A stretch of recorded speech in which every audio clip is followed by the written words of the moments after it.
Assalamualaikum warahmatullahi wabarakatuh.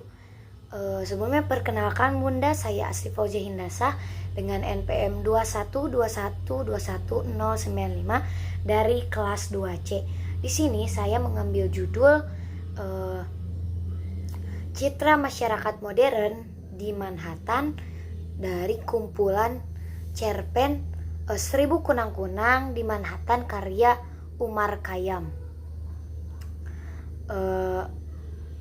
Tugas ini untuk mengisi tugas mata kuliah apresiasi prosa fiksi.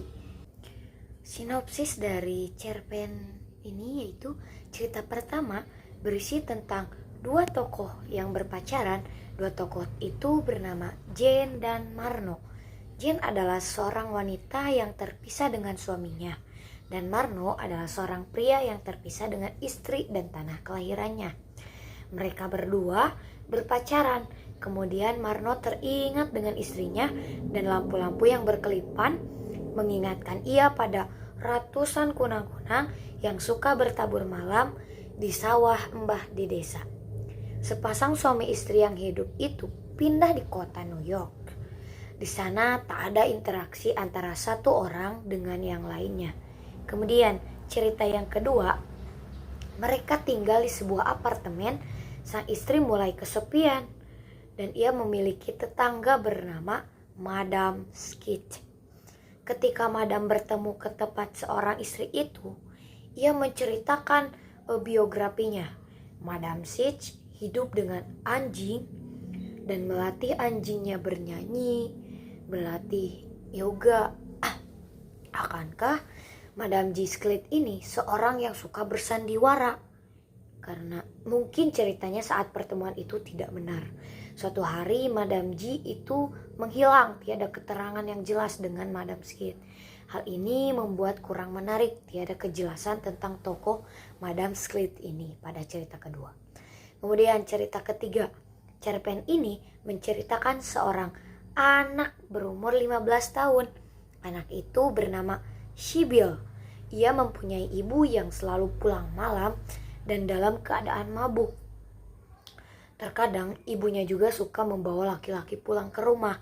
Hal ini menyebabkan Sybil menjadi tidak terkontrol dan Sybil menjadi anak yang tidak bertanggung jawab seperti ibu Sybil yang tidak memiliki tanggung jawab. Saat tetangga Sybil menitipkan anaknya bernama Susan, Sybil mengajaknya pergi ke taman naik bus.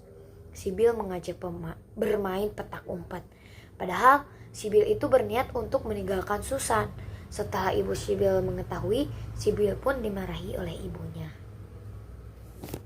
Kemudian menurut saya cerpen ini termasuk ke dalam angkatan 2000-an. Seperti yang telah kita ketahui bahwa seiring terjadinya pergeseran kekuasaan politik dari tangan Soeharto ke B.J. Habibie, lalu kemudian ke Kiai Haji Abdurrahman Wahid dan Megawati Soekarno Putri, muncullah wacana tentang sastrawan angkatan reformasi. Munculnya angkatan ini ditandai dengan maraknya karya-karya sastra seperti puisi, cerpen, novel yang bertemakan sosial politik, khususnya seputar reformasi. Cerpen ini mengisahkan citra masyarakat modern di Manhattan di New York, Amerika. Ketika itu penulis memang bermukim di sana sebagai pengamat sastra dan budaya. Ia mencoba mengamati merekam situasi dan jejak masyarakat modern di sana. Nah, dalam cerpen karya Umar Khayyam ini, peristiwa yang terjadi itu sangat relevan seperti kehidupan masyarakat seperti biasa. Karena pada cerpen ini menjelaskan tentang persamaan dan perbedaan kebudayaan antar wilayah, yaitu budaya timur atau Jawa dan budaya barat atau Amerika.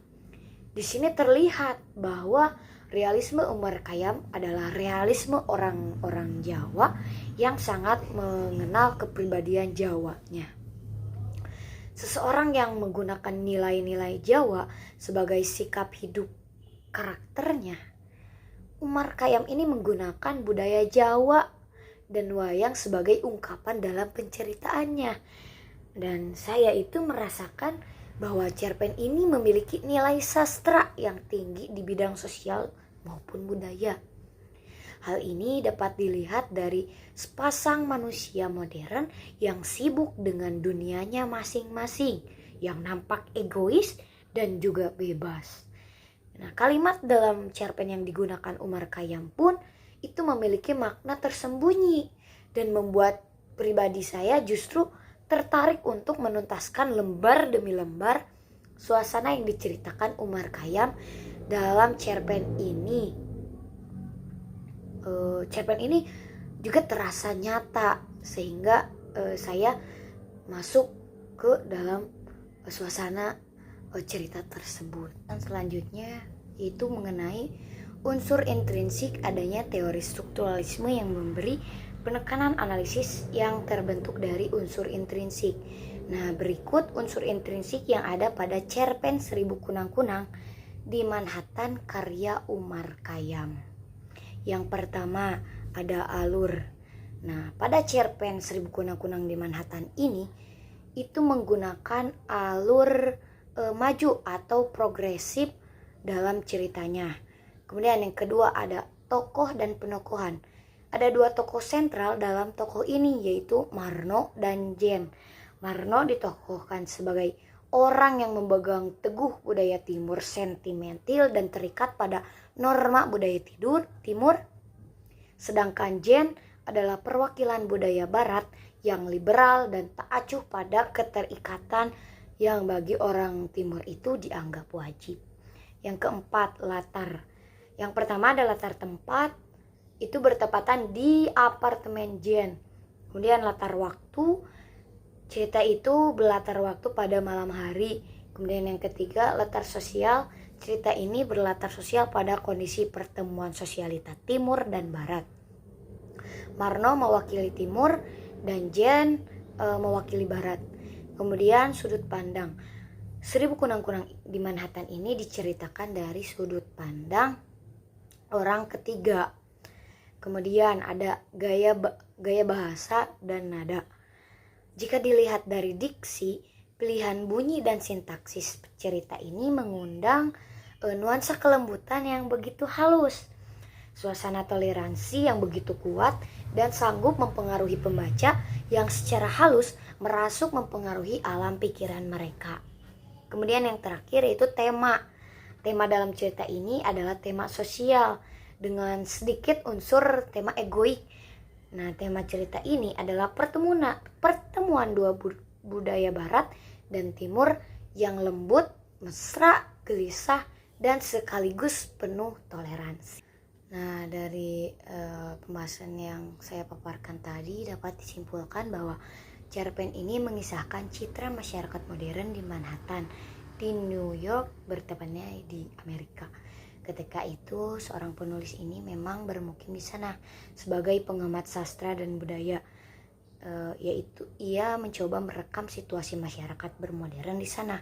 Namun tampaknya penulis itu sangat cermat. Ia tidak semata-mata mencurahkan pengalaman yang didapat dalam cerpennya, melainkan perlu perenungan kembali dan membungkusnya dengan pengetahuan yang selama ini digelutinya.